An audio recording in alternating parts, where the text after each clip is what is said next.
नमस्कार, बहुत बहुत स्वागत है आपका। आप देखना शुरू कर चुके हैं हमारा खास कार्यक्रम बनो अपना फाइनेंस मिनिस्टर। मैं हूं आपके साथ प्रशांत पांडे।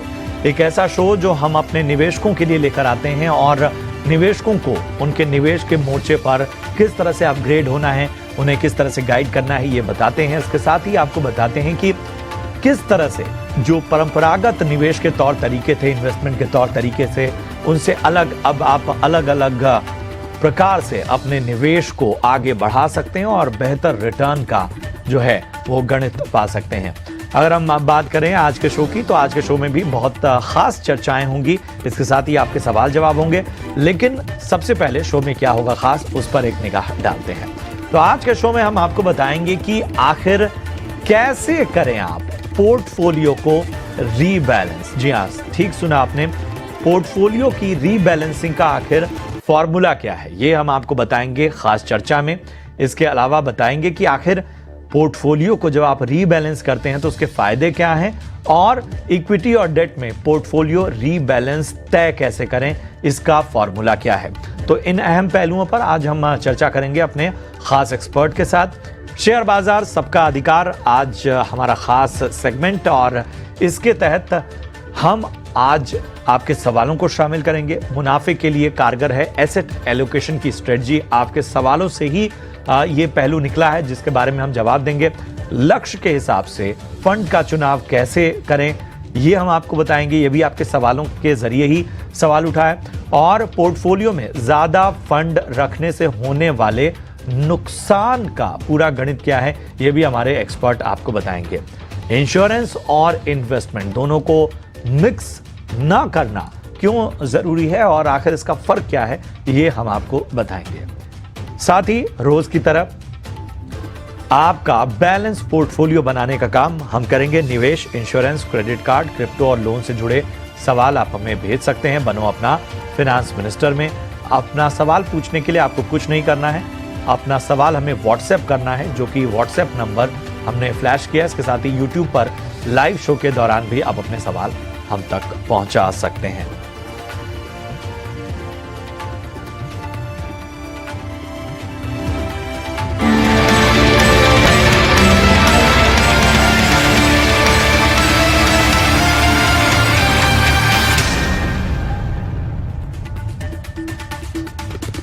जी हाँ, शेयर बाजार सबका अधिकार आपके लिए बेहद खास शो, और इसके जरिए हम आपकी निवेश की रणनीति बनाते हैं। और इसी कड़ी में हमारे साथ बेहद खास मेहमान जुड़ चुके हैं। हमारे साथ रूंगटा सिक्योरिटीज के सीएफपी हर्षवर्धन रूंगटा साहब जुड़े हैं। हर्षवर्धन जी, बहुत बहुत स्वागत है आपका ईटी नाउ स्वदेश में। समय देने के लिए आपका बहुत बहुत शुक्रिया। और बिना किसी देरी के हर्ष जी, और इसके साथ ही हमारे साथ गौतम कालिया भी इस वक्त जुड़ गए हैं, और शेयर खान बाई बीएनपी परिभाष से। गौतम जी, आपका भी बहुत बहुत स्वागत। तो बिना किसी देरी के पहला सवाल लेते हैं। और गौतम, पहला सवाल जो है वो आपके लिए होगा। आशीष हमारे पहले कॉलर जुड़ चुके हैं। आशीष जी, नमस्कार। नमस्कार सर जी, बहुत बहुत स्वागत आपका शेयर बाजार सबका अधिकार में, और हमारी इस मुहिम का हिस्सा बनने के लिए बहुत बहुत धन्यवाद। पहले तो ये बताइए कि देश के किस हिस्से से आप बात कर रहे हैं, क्या आप करते हैं, और उसके बाद अपना सवाल पूछिए। सर, मैं पानीपत हरियाणा से बोल रहा हूँ। अरे वाह। और सर, मैं प्रोफेशन एज ए बैंकर हूँ। अरे वाह वाह। चलिए, तो बताइए क्या हम आपकी मदद करें। सर, मैंने पोर्टफोलियो अपना बनाया हुआ है कुछ, ये आपका शो देख के, रेगुलर शो देखता हूँ मैं। अरे वाह। तो उसको देख के मैंने अपना पोर्टफोलियो बनाया हुआ है म्यूचुअल फंड का। तो मुझे उसके लिए मुझे थोड़ा सा वो चाहिए गाइडलाइन की, भाई कैसे, मतलब मैं उसमें क्या क्या चेंज करूं, क्या क्या उसका कैसे मेंटेन करूं, क्योंकि 2 करोड़ तक का मेरा टारगेट है कम से कम 15 साल के अंदर। ठीक है, ठीक है, ठीक है। एक कुछ चीजें मैं क्लियर कर लूं। 12 म्यूचुअल फंड हैं आपके पास फिलहाल पोर्टफोलियो में, जो मैं देख पा रहा हूं, और हाँ जी। 2 करोड़ का लक्ष्य जैसा आपने बताया 15 साल में आप चाहते हैं। फंड की डिटेल आपने रखी है। यहाँ पर मैं आपके सवाल के साथ गौतम जी के पास जाऊं, उससे पहले मैं एक अहम बात आपको बताना चाहता हूं आशीष। पिछले दिनों भी ये हमने अपील की थी कि देखिए, जब आप शो देखिए, जैसे आशीष जी आपने हमसे सवाल पूछा, इसी तरह शो में कोई हमसे सवाल पूछता है, वो केस टू केस अलग अलग राय दी जाती है। तो आमतौर पे जरूरी नहीं कि फंड का चुनाव इस आधार पे किया जाए कि शो में किसी फंड पे खास तरीके से बात हुई है। हो सकता है कि आपने जो फंड का चुनाव किया है उनमें बहुत सारे फंड अच्छे हों, लेकिन ये थोड़ा सा बस मैं अपील करूंगा कि सबका केस अलग है, तो उस हिसाब से अपना पोर्टफोलियो मत बनाइए। आप हमें कॉल कीजिए। आप एकदम स्क्रैच से शुरू करना चाह रहे हैं तो भी हम आपके साथ हैं। आपको एक एक मोड़ पे, एक एक कदम पे हम आपको गाइड करने की कोशिश करेंगे। गौतम जी, आशीष का पोर्टफोलियो आपके पास है। इन्होंने शोज के जरिए तमाम जो फंड्स हैं उनका चुनाव किया। हालांकि इनको मैंने बेहतर तरीके से राय देने की कोशिश की, लेकिन बताइए क्या आप सलाह देंगे आशीष को? जी, आपने बहुत अहम बात की कि हर जन का पोर्टफोलियो अलग रहता है और उस पोर्टफोलियो के हिसाब से ही हम उनको सलाह दे सकते हैं। एंड ज्यादातर हमें जो सवाल पूछे जाते हैं वो बने बनाए पोर्टफोलियो होते हैं, तो हमारे थोड़े से हाथ बन जाते हैं, क्योंकि उसी पोर्टफोलियो में जितना कम हम बदलाव दे के बता सके वो हम दिमाग में रखते हैं जब भी सलाह देते हैं। तो आशीष जी, आपका ओवरऑल पोर्टफोलियो में मैं यही कहूंगा कि क्योंकि आपको 15 साल में 2 करोड़ का लक्ष्य पाना है, तो आपको अपना सिप का मूल्य या तो 6% से बढ़ाना पड़ेगा हर साल, या आप एक फ्रेश सिप 10,000 की बढ़ा सकते हैं। सिप का मूल्य अगर बढ़ा देंगे तो 12% के हिसाब से आपका जो 30,000 का सिप है वो जाके आपके 15 साल में आपको 2 करोड़ का मूल्य दे पाएगा। अब आता हूं मैं जल्दी से आपके फंड्स की तरफ। फंड्स में आपका मुझे दिख रहा है कि मिड कैप के लिए स्पेसिफिक एलोकेशन नहीं है। मैं वहां पे थोड़ा सा आपको बताऊंगा और 2-3 फंड्स और मैं पैसे शिफ्ट कराने की सलाह दूंगा। एक तो एसबीआई कॉन्ट्रा, उसको आप ICICI prudential blue chip fund में डाल दीजिए, तो आपका वो 2,500 वहां पे शिफ्ट कर दीजिए। निपॉन इंडिया मल्टी कैप जो है, वो निपॉन इंडिया मल्टी कैप का जो पैसा है वो यूटीआई निफ्टी 50 में डाल दीजिए। पूरा नहीं डालना चाहते तो 1,500 रुपए 2,500 में से डाल दीजिए वहां पे। और फिर आपके जो हाइब्रिड और बैलेंस एडवांटेज और मल्टी एसेट फंड्स है, वो पैसा आप मिड कैप में शिफ्ट कर सकते हैं, क्योंकि आपका इतना लंबा व्यू है। अगर आप डिफेंसिव थोड़ा सा रखना चाहते हैं पोर्टफोलियो में तो रखिए, नहीं तो नहीं। ये फंड्स में बोलूंगा SBI magnum mid cap fund, मेरे एसेट मिड कैप फंड और एचडीएफसी स्मॉल कैप फंड में आप डाल सकते हैं। यही मूल्य जिससे आपका मिड कैप और स्मॉल कैप का एक्सपोजर थोड़ा सा बढ़ जाए। ठीक है, उम्मीद करते हैं आशीष कि आपको आपके सवालों का जवाब मिल गया हो। अब बढ़ते हैं आगे और अपनी अगली कॉलर को अपने साथ जोड़ते हैं। हमारे साथ रिया बनी हुई हैं। रिया, बताएं कहां से बात कर रही हैं आप? मैं बेंगलुरु से बात कर रही हूँ। जी रिया, बताएं क्या जानना चाहती हैं आप? मैंने जस्ट अभी स्टार्ट करना है मेरे को। अभी मैंने अच्छा। वो आपको जो पोर्टफोलियो भेजा है उसके हिसाब से मैंने डाला है। तो मैं वो जानना चाहती थी कि मैक्सिमम मुझे कब 5 साल के लिए डाला है अभी तक। जी जी। तो उसके बाद 5 साल के बाद ये ठीक है क्या? मेरा ये 22 है। ठीक है, ठीक है, ठीक है। तो सबसे पहले तो मैं रिया आपको इसलिए बधाई दूंगा क्योंकि आपने बहुत सही समय पे अपने निवेश की शुरुआत की है और इन सब के बीच में आप शुरुआत करी है। सबसे अच्छी चीज मुझे ये लगी कि आपने शुरुआत में ही जो है वो मार्गदर्शन लेना उचित समझा। हर्षवर्धन जी, रिया का सवाल आपने सुना, बाकी डिटेल आपके पास हैं। निवेश की का श्री गणेश कर रही हैं, तो पहले तो हमें इनको बधाई देनी होगी और इसके साथ ही इनकी हौसला अफजाई करनी होगी। एक बहुत ही अच्छे समय में इन्होंने निवेश की रणनीति बनाने की, निवेश की शुरुआत करने को चुना है और उसमें बनो अपना फाइनेंस मिनिस्टर और ईटी नाउ स्वदेश को अपने गाइड के तौर पर चुना है। तो हमारी एक जिम्मेदारी भी है कि इन्हें बेहतर तरीके से मार्गदर्शन दिया जाए। बताएं। जी हाँ प्रशांत, रिया ने क्या अच्छा काम किया है वो है कि एक यंग एज में उन्होंने इन्वेस्टमेंट करना शुरू किया है और जो इन्होंने अपने सवाल में टाइम होराइजन भेजा था वो था 15 साल। कोई कारण से ये रिड्यूस करके 5 साल का होराइजन रख रही है, लेकिन रिया कोई बात नहीं, आप शुरू करिए अपना इन्वेस्टमेंट। मिनिमम 5 साल आप देख रही है, लेकिन जितनी लंबी अवधि के लिए आप इन्वेस्ट करेंगी उतना ज्यादा कंपाउंडिंग का बेनिफिट आपको मिलेगा। जहां तक आपके पोर्टफोलियो का सवाल है, आपने जो स्कीम्स शॉर्टलिस्ट की हैं वो हर एक कैटेगरी की आपने एक स्कीम ली है और अलग अलग कैटेगरीज में 5 स्कीम ली आपने। तो आपकी जो स्कीम्स शॉर्टलिस्ट की आपने वो अच्छी हैं और जो कैटेगरीज में भी जो एलोकेशन आपने अलग अलग मार्केट सेगमेंट्स में किया वो भी ठीक है। तो जैसा आपने अभी सिलेक्ट किया आप वैसा शुरू कर सकती है अपना इन्वेस्टमेंट। और एक और चीज आपने अपने सवाल में पूछा था कि आपको अगर लमसम इन्वेस्टमेंट करना है तो वो कहाँ करें।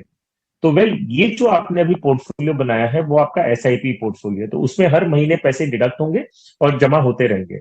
और इन्हीं 5 स्कीम में मैं आपको सजेस्ट करूंगा कि कभी भी, या तो अभी आपके पास जो 1 लाख रुपया है जो मौजूदा आपको इन्वेस्ट करना है, या आगे जाते हुए भी आपके पास अगर कोई लमसम अमाउंट आता है, तो आप इन्हीं 5 स्कीम में आप टॉपअप के रूप में, आपको कोई कमिटमेंट नहीं रहेगा, आप वन टाइम आप इन्हीं स्कीम्स में आप इन्वेस्टमेंट कर सकती हैं और एसआईपी में कोई चेंजेस नहीं होगा, वो एसआईपी वैसे के वैसे चलती रहेगी। तो यही 5 स्कीम मेंटेन करिए, अच्छी स्कीम्स है, एलोकेशन अच्छा है डिफरेंट मार्केट सेगमेंट्स में, और कोई दूसरी स्कीम जोड़ने की जरूरत नहीं है। हर्षवर्धन जी, मैं आपके पास इसी सवाल के साथ आना चाहूँगा। जैसा आपने भी माना और हम सभी ने देखा कि रिया ने बड़े सही समय पे एक अच्छी, जो कहते हैं ना कि यंग एज में उन्होंने इन्वेस्टमेंट की शुरुआत की और बेहतर तरीके से अपने पोर्टफोलियो को स्ट्रक्चर करने की कोशिश की, लक्ष्य और बाकी चीज़ें बड़ी स्पष्ट रहीं। किस उम्र को सही माना जाए, कौन सी उम्र, मतलब आजकल तो हर चीज़ें बड़ी फास्ट हो गई हैं, तो शायद उम्र का दायरा भी और पास होता जाता है। एक वक्त था कि जब पढ़ाई की उम्र जो होती थी वो बहुत ऊपर तक होती थी, आज कमाने की उम्र जो है वो 20-22 साल तक होती जा रही है।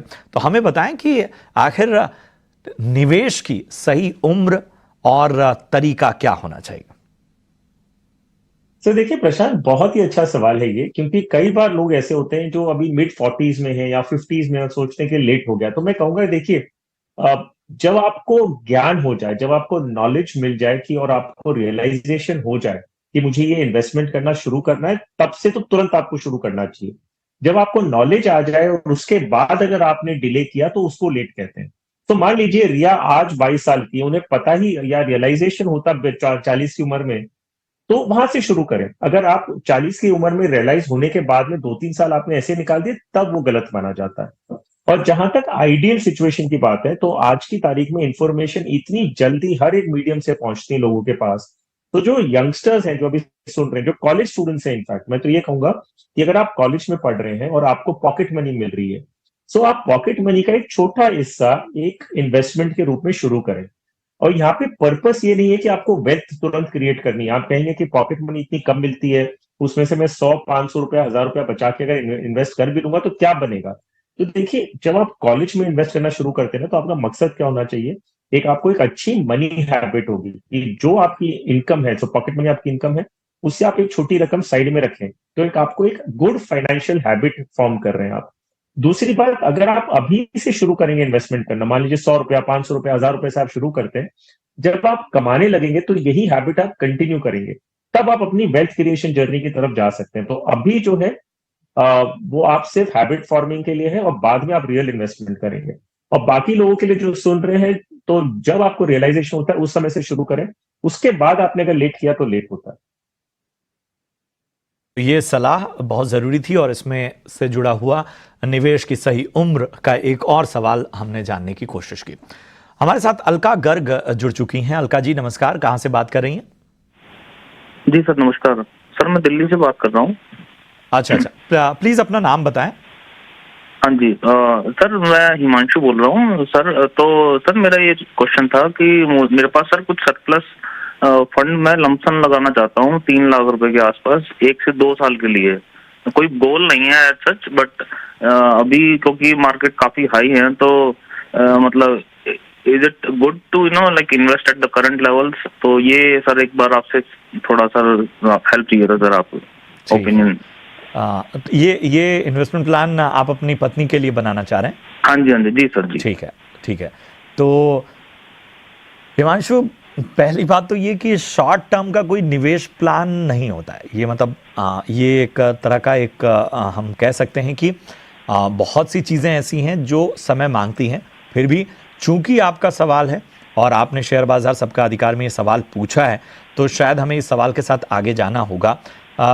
गौतम जी बताइए, क्या मैंने सही कहा, शॉर्ट टर्म का कोई निवेश प्लान नहीं होना चाहिए? शॉर्ट टर्म के भी निवेश के प्लान बन सकते हैं, मगर बात यह है कि फिर वो इक्विटी में नहीं बन सकते, वो फिर डेट में बन सकते हैं। तो आपका जो आंसर है सही है, अगर हम सिर्फ इक्विटी की बात करें। इक्विटी में अगर निवेश करना है तो मिनिमम 5 साल का व्यू लेके ही निवेश करना चाहिए, और उसके अंदर का छोटा सा अगर हम प्लान बनाए 3 साल 4 साल का भी प्लान बनाए तो वो किस्मत आजमाने वाली बात हो जाती है। तो इसलिए मैं इनको हिमांशु जी को यही कहूंगा कि क्योंकि आप सिर्फ 1-2 साल के लिए निवेश करना चाहते हैं तो आप प्योर डेट म्यूचुअल फंड में ही निवेश करें, जिसमें आपको शॉर्ट टर्म का ही व्यू में दे सकता हूँ, शॉर्ट टर्म रेट्स आपको मिलेंगे।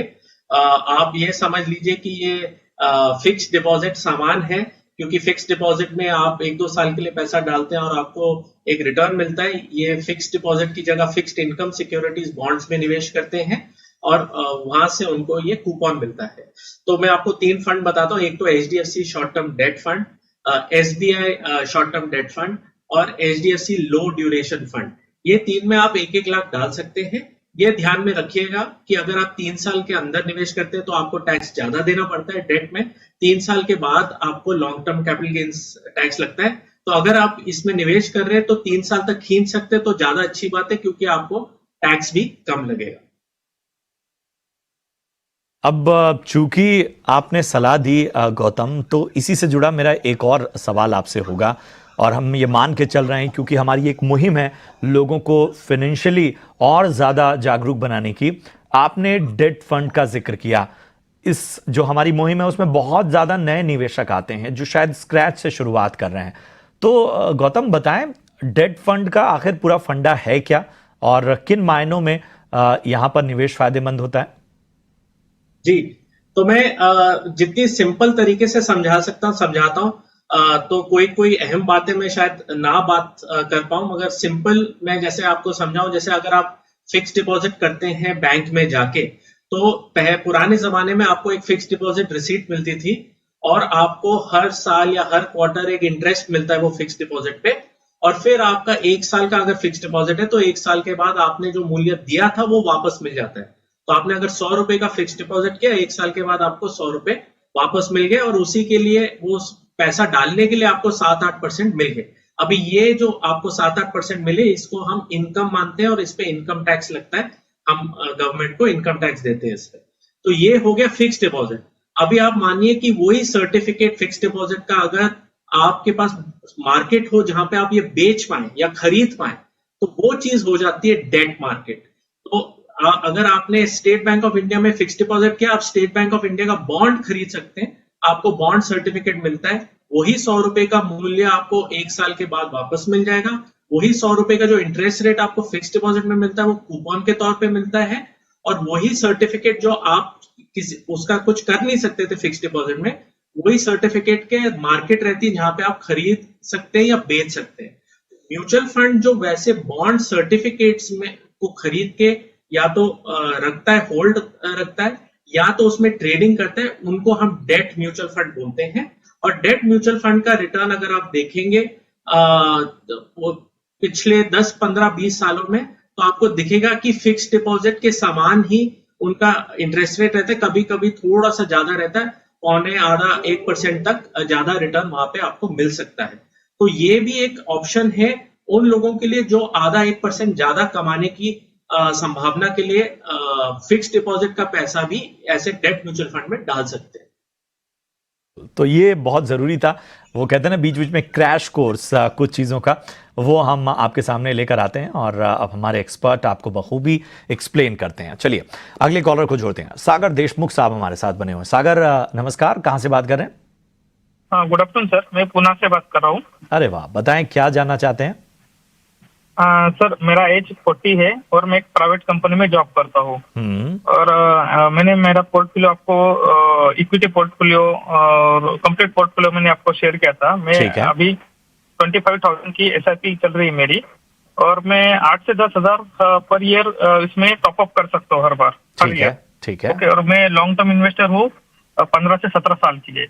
मेरे पास एक क्वांट स्मॉल कैप 3,000 का SIP, देन वो मैंने अप्रैल 2023 से चालू किया है। कोटक स्मॉल कैप 3,000 अक्टूबर 22 से, HDFC मिड कैप 3,000 सितंबर 2023, ICICI Pru blue chip large cap 3,000 SIP from April 2023, then Motilal Oswal flexi cap 3,000 from February 2018, Motilal Oswal Micro Cap 2000 from September 2023, and ICICI Nasdaq 100 3000 from December 2022, SBI Contra 5000 अप्रैल 2023। ऐसा मेरा 25,000 का equity portfolio है। ठीक है। उसके बाद मेरा एनपीएस का 9,000 पर मंथ एसआईपी चालू है। एनपीएस एलआईसी में 6,273 रुपीज का पर मंथ का एसआईपी चालू है, जो मेरे ठीक है। सागर जो आपकी बाकी डिटेल्स भी हैं वो हमारे पास मौजूद हैं, जो एलआईसी से लेकर बाकी आपके निवेश हैं, तो उन्हें अभी दोहराने की आवश्यकता नहीं है। वो सारी डिटेल हम अपने हमारे एक्सपर्ट तक पहुंचा चुके हैं। तो चलिए हर्षवर्धन जी बताइए, क्या राय होगी सागर को? आपके पास पूरी जानकारी उनकी मौजूद है।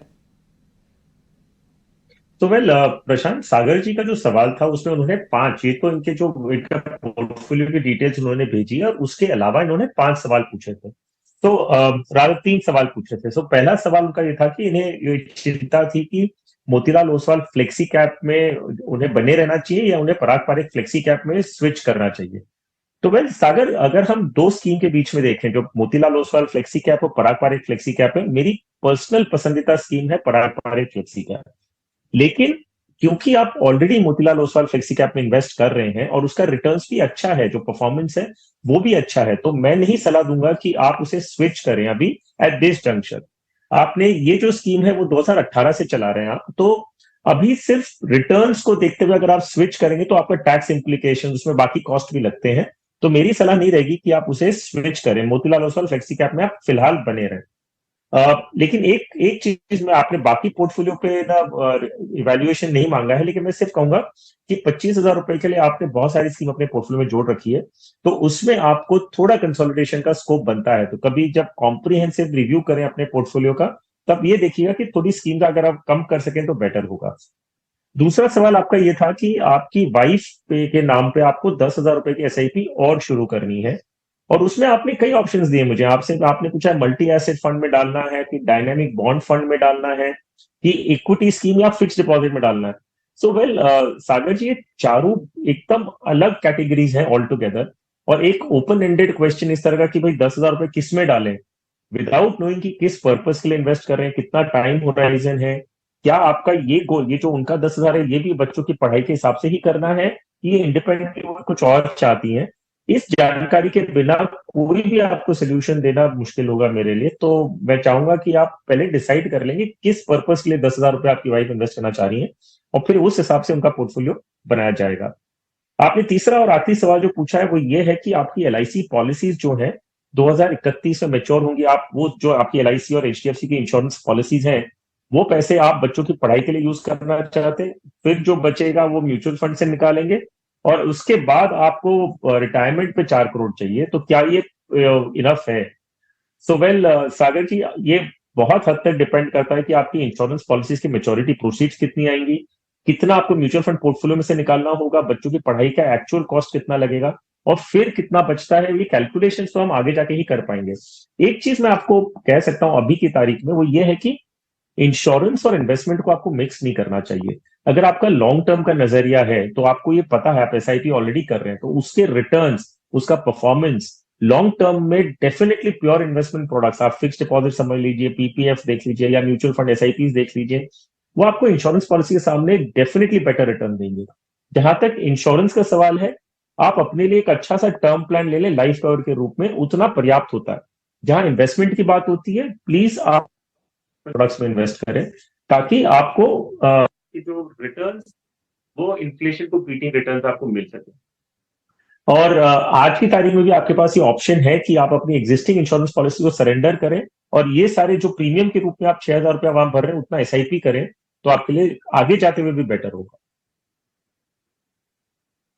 आपके तमाम सवालों का विस्तृत तरीके से जवाब हर्षवर्धन जी ने दिया है। उम्मीद करते हैं कि आपकी शंका का समाधान यहां पर हुआ होगा।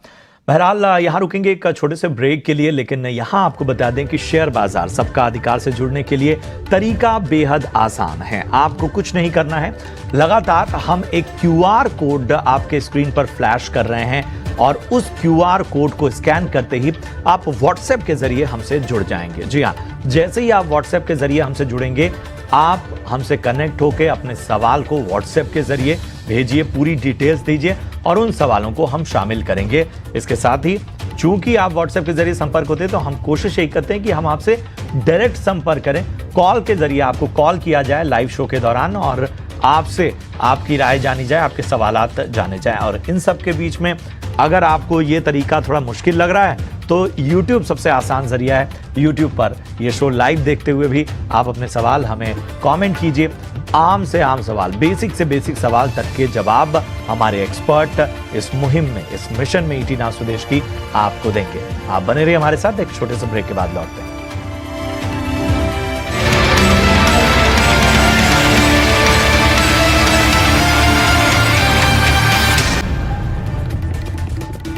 स्वागत है आपका ब्रेक के बाद। आप देख रहे हैं शेयर बाजार सबका अधिकार और चलिए बढ़ते हैं आगे और अपने अगले कॉलर को जोड़ते हैं। अजय चौधरी हमारे साथ इस वक्त बने हैं। अजय जी नमस्कार, कहां से बात कर रहे हैं? नमस्कार सर, मैं आगरा से बात कर रहा हूं। अरे वाह, बताएं क्या जानना चाहते हैं? एक्चुअली सर जस्ट 2 साल पहले मैंने अपना स्टार्ट किया था म्यूचुअल फंड में SIP करना। ठीक है।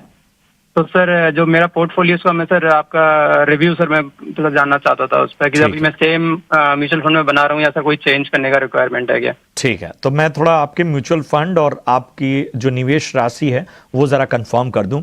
आपका एक SIP पराग पारिख फ्लेक्सी कैप में है 5,000 की।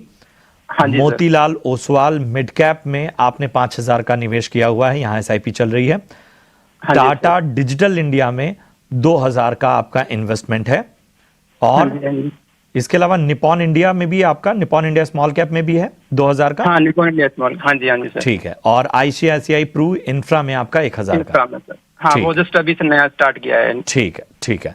अब मुझे ये बताइए, कोई लक्ष्य आपने निर्धारित किया है? सर पर्टिकुलर कोई टारगेट नहीं है, बट एटलीस्ट मेरा 10 इयर्स तक ये कंटिन्यूस रखना चाहता हूँ सर। मैं आपसे कितना पहुंच जाएगा कॉर्पस उसका मेरे को सर मतलब अगर इतना निवेश इस पोर्टफोलियो में चल रहा है और ये 10 साल तक आप कंटिन्यू करते हैं तो आपको कितना फायदा होगा, कितना रिटर्न मिल जाएगा, कितना कॉर्पस बन जाएगा, ये जानना चाहते हैं। और पोर्टफोलियो आपका सही है या नहीं, इस पर अभी राय आपको देते हैं। चलिए गौतम बताइए, बाकी जानकारी आपके सामने है, हमने उन जानकारियों को एक बार रेक्टिफाई भी कर लिया। आप बताइए क्या करना चाहिए अजय को? तो अजय जी बस डटे रहिए। मैं बस आपको फंड्स बता देता हूँ कौन से आपको थोड़े से शिफ्ट करने हैं। आपका जो 5 साल में मूल्य बन जाएगा कुछ 15-16 लाख के आसपास, मगर 10 साल में कुछ 40-45 लाख तक पहुंच सकता है आपका मूल्य। अगर हम 12% अज्यूम करें तो आप जितनी देर के लिए रखेंगे उतना फायदा होगा आपके लिए। अभी मैं आपको फंड के बारे में बता दूं, आपके पास ब्लू चिप या लार्ज कैप में कम है बिल्कुल, मतलब काफी सिर्फ फ्लेक्सी कैप के थ्रू थोड़ा सा एक्सपोजर है आपको। तो आप ऐसे करिए, टाटा डिजिटल इंडिया जिसमें आप 2,000 डाल रहे हैं उसको 1,000 से कम करके, और मोतीलाल ओसवाल मिड कैप जिसमें आप 5,000 डाल रहे हैं उसको 3,000 से कम कर दीजिए। तो आपका 3,000 और 1,000 बच जाएगा। वो जो 4,000 है वो ICICI prudential blue chip fund में डाल दीजिए। इससे क्या होगा, आपको लार्ज कैप का भी एक्सपोजर मिल जाएगा अपने पोर्टफोलियो में। फिर आपका पोर्टफोलियो थोड़ा सा राउंडेड हो जाता है, सही पोर्टफोलियो आपका बन जाता है। ये आप करिए और बस डटे रहिए। जितनी देर के लिए आप रख सकते हैं और जितना मूल्य बढ़ा सकते हैं बस वो करते जाइए। जितने लंबे अरसे के लिए रखेंगे उतना ही आपका फायदा होगा। जैसे मैंने बताया 5 साल में आपका 15-16 लाख बनेगा 12% के हिसाब से, और 10 साल से अगर ज्यादा करेंगे तो फिर 50 लाख की तरफ आप मूल्य की ओर जा रहे हैं। तो अजय, सबसे पहले तो देखिए, जब इस तरह का इन्वेस्टमेंट होता है ना तो हमारे एक्सपर्ट भी निवेशक की पीठ थपथपाते हैं, और आपके साथ वही है। आपने जिस तरह से इन्वेस्टमेंट किया है, जिस तरह की आपकी निवेश यात्रा चल रही है, बस उसमें आपको, जैसा आपने कहा कि वो आप 10 साल तक आगे जिस तरह की क्षमता है उस हिसाब से आप डटे रह सकते हैं। तो बस डटे रहना है आपको। थोड़े बहुत जो बदलाव हैं वो आपको बता दिए गए। लेकिन गौतम, इसमें ना आपने हमने एक फंड देखा, एक वक्त तो ऐसा था कि हम कुछ फंड्स की बात रखते थे, स्मॉल कैप की, फ्लेक्सी कैप की, बाकी फंड्स की हम बात करते थे, लेकिन एक डिजिटल फंड आजकल है। किस तरह के फंड होते हैं ये, और आमतौर पे अमूमन इन फंड्स में निवेश किन को करना चाहिए? जी, तो बहुत ही अच्छा सवाल है आपका। डिजिटल फंड जैसे एक एग्जांपल हो गया, वैसे ही इनके पोर्टफोलियो अगर देखा जाए तो उन्होंने अभी बोला कि ऐसे-ऐसे प्रूडेंशियल इंफ्रास्ट्रक्चर फंड में किया है। आजकल एचडीएफसी मैन्युफैक्चरिंग फंड का भी एनएफओ चल रहा है। तो ऐसे जो फंड होते हैं वो या तो एक थीम से जुड़े होते हैं या एक सेक्टर पे फोकस करते हैं, इनको थीमेटिक या सेक्टोरल फंड बोलते हैं। तो उसमें क्या होता है कि फंड मैनेजर का फोकस एक ही थीम में रहता है या एक ही सेक्टर में रहता है, और आपका भी फोकस, आपका भी ध्यान और आपका भी जो व्यू है कि आपको लगता है मानो कि डिजिटल इंडिया जो कंपनीज हैं डिजिटल स्पेस में वो बहुत अच्छा करेंगी, उम्दा करेंगी, इसलिए आप उसमें निवेश कर रहे हैं। वैसे ज्यादातर मैंने ये देखा है जो निवेशक पहली बार निवेश कर रहे होते हैं या म्यूचुअल फंड के लिए न्यू होते हैं, उनके लिए ये फंड्स ज्यादा मायने नहीं रखते हैं। उनको अपना एक कोर पोर्टफोलियो बनाना चाहिए, और ये फंड्स उन लोगों के लिए है जो मार्केट में थोड़ी देर से निवेश कर रहे हैं और वो 2-5% अपना पोर्टफोलियो का रिटर्न बढ़ाने के चक्कर में, इसलिए वो एक कॉन्सेंट्रेटेड स्ट्रेटेजी रन करना चाहते हैं जहां पे वो थोड़ा सा पैसा 5 साल की जगह 2-3 साल के लिए ऐसे सेक्टर या थीमेटिक फंड्स में रखे, क्योंकि उनका व्यू है कि अगले 3-5 साल के लिए वो सेक्टर बढ़ेगा।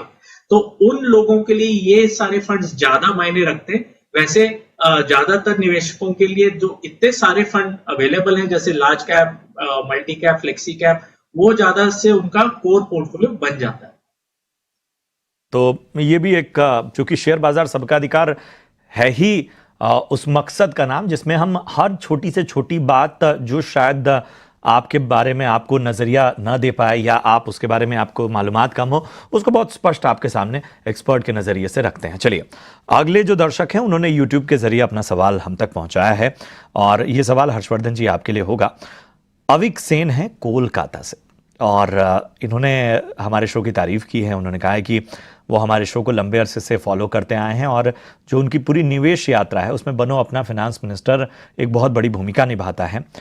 39 साल उम्र है, एक प्रोफेशनल हैं, और लगातार इन्वेस्टमेंट जो है वो stock market, PF, NPS, properties, इसके अलावा सॉवरेन गोल्ड बॉन्ड, एलआईसी, और बाकी अगर हम उनको प्रोटेक्शन के तौर पे देखें तो टर्म और हेल्थ इंश्योरेंस प्लान्स भी उन्होंने ले रखे हैं।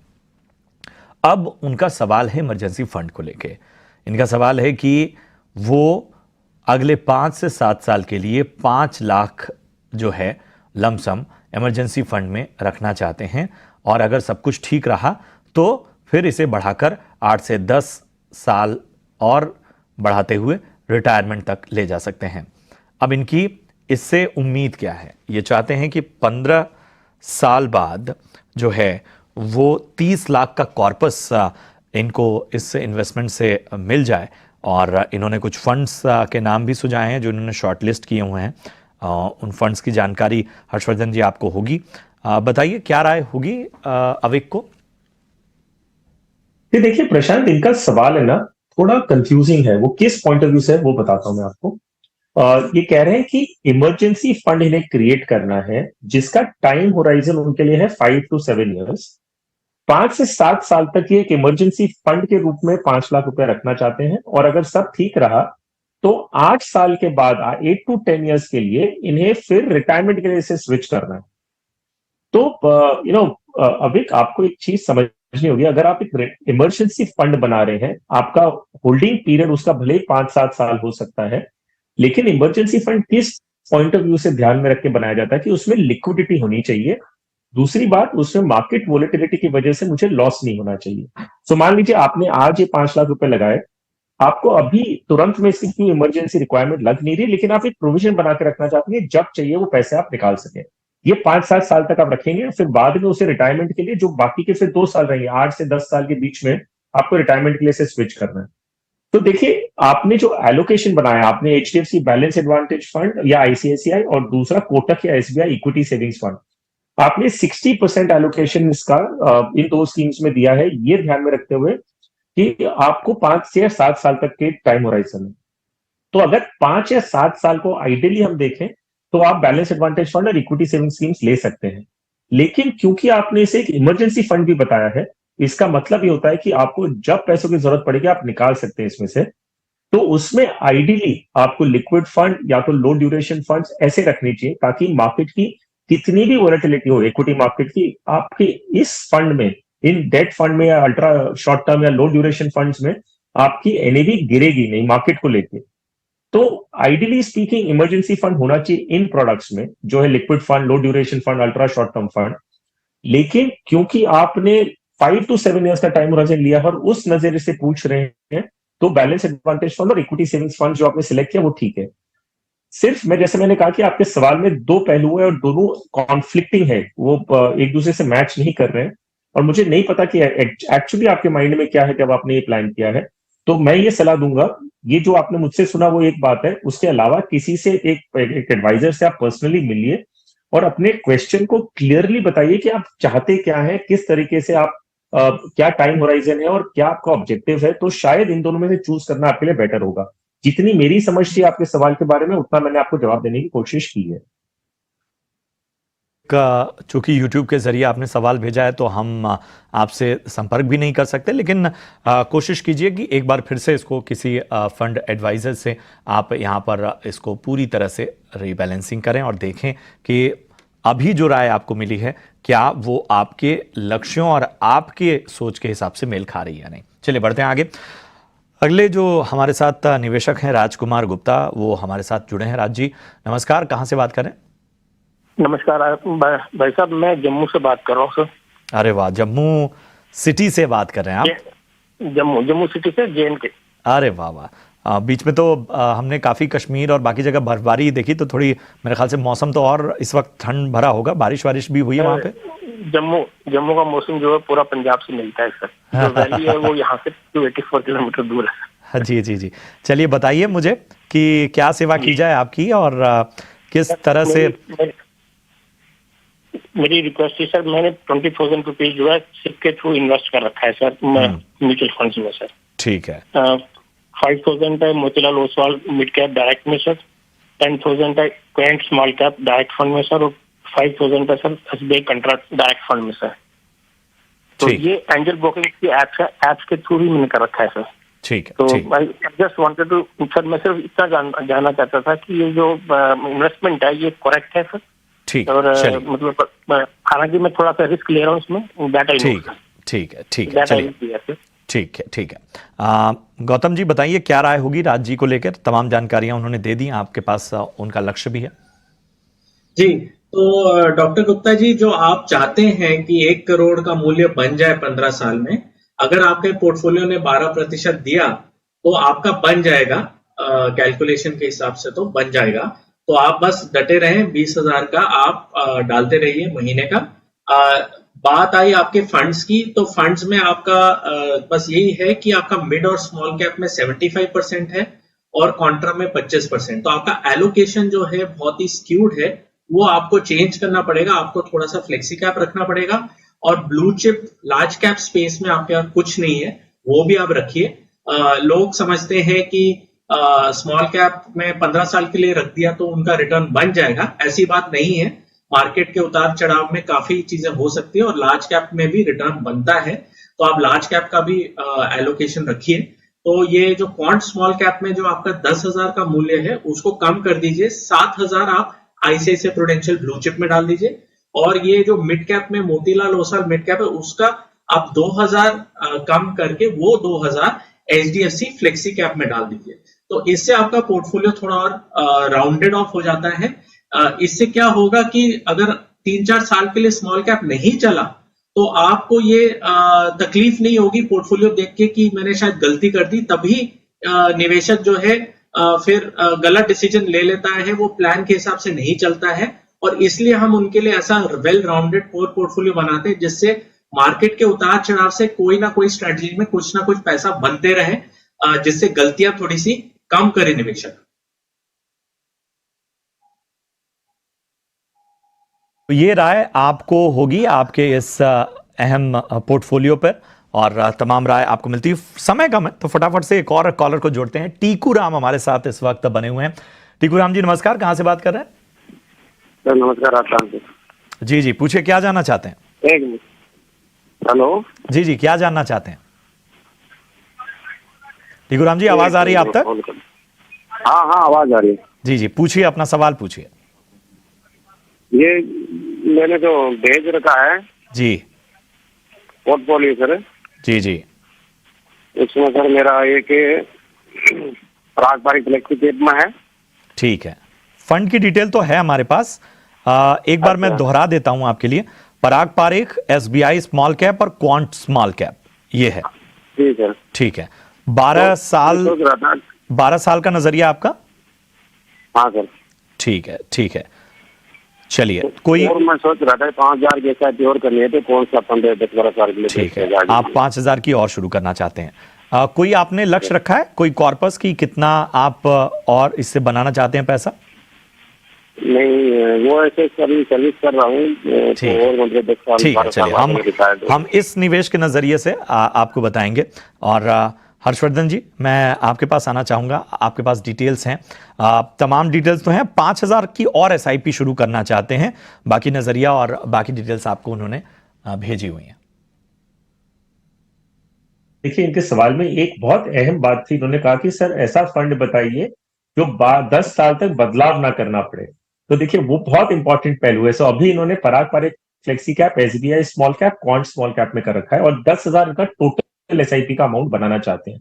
तो मैं टिकुराम जी, मैं सजेस्ट करूंगा कि SBI स्मॉल कैप, क्वांट, ये सब अच्छा है, लेकिन अगर आपका मकसद ये है कि 10 साल तक आपको बदलना ना पड़े, तो मैं 2 स्कीम्स आपको बताता हूं जिससे आपका 10,000 का इन्वेस्टमेंट हो जाएगा और शायद आपको इसमें बदलाव करने की भी आगे जाते हुए जरूरत ना पड़े अगले 10 साल तक। सो आप 5,000 रुपए तो इन्वेस्ट करें पराग पारेख फ्लेक्सी कैप में, जो आपके पास ऑलरेडी है, सिर्फ अमाउंट बढ़ा देनी है आपको। और दूसरा एक मल्टी कैप फंड जोड़ लीजिए जिसमें स्मॉल कैप ऑटोमेटिकली आ जाएगा, वो है ICICI Pru multi cap fund. तो इन 2 स्कीम्स में आपका 10,000 रुपए इन्वेस्ट हो जाएगा और जो आपका मकसद था कि 10 साल तक आपको बदलाव ना करना पड़े, वो शायद ये 2 स्कीम से बेटर पूरा होगा रादर देन आपके 2 स्मॉल कैप आपने जो पोर्टफोलियो में जोड़ रखे हैं। तो मेरी सलाह है कि सिर्फ ये 2 स्कीम में करिए और आपका जो मार्केट का पार्टिसिपेशन है हर एक सेगमेंट का, वो आपको मिल जाएगा। चलिए, तो उम्मीद करते हैं टिकुराम जी आपकी तमाम समस्याओं का समाधान, आपकी शंका का समाधान हो गया होगा, आपके सवालों का जवाब आपको मिल गया होगा। चलिए, हर्षवर्धन जी और गौतम जी, आप दोनों का बहुत बहुत शुक्रिया हमारे आम निवेशकों का, शेयर बाजार सबका अधिकार में मार्गदर्शन करने के लिए, उन्हें बेहतर तरीके से राय देने के लिए। यहाँ रुकेंगे एक छोटे से ब्रेक के लिए, लेकिन ब्रेक के उस पार हमारे साथ एक बेहद खास मेहमान जुड़ेंगे और एक बेहद खास चर्चा हम करने वाले हैं पोर्टफोलियो की रीबैलेंसिंग को लेकर। एक तरह से हेल्थ चेकअप हम करेंगे पोर्टफोलियो का, और इस पर खास चर्चा के लिए हमारे साथ ब्रेक के बाद जुड़ेंगे हेमंत रुस्तगी साहब, CEO वाइज इन्वेस्ट से। हेमंत जी, आप बने रहिए, बस इस छोटे से ब्रेक के बाद आपके पास आता हूं।